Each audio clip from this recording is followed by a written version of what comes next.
திருவள்ளூர் அடுத்த மணவாள நகர் தனியார் அரங்கத்தில் தமிழ்நாடு அங்கன்வாடி ஊழியர் மற்றும் உதவியாளர் சங்கத்தின் மாவட்ட மாநாடு மாவட்ட தலைவர் டி மணிமேகலா தலைமையில் நடைபெற்றது.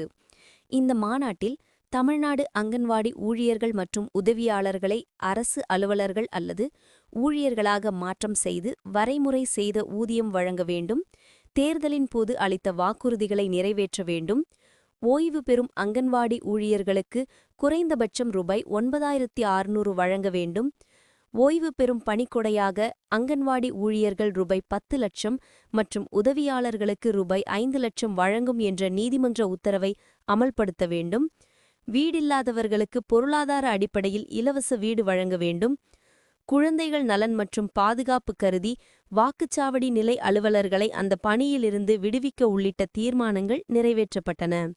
இந்த மாநாட்டில் நிர்வாகிகள் காந்திமதிநாதன், ராஜேந்திரன், இளம்போவன் மற்றும் வட்டார நிர்வாகிகள் உட்பட சங்க நிர்வாகிகள் பலர் கலந்து கொண்டனர்.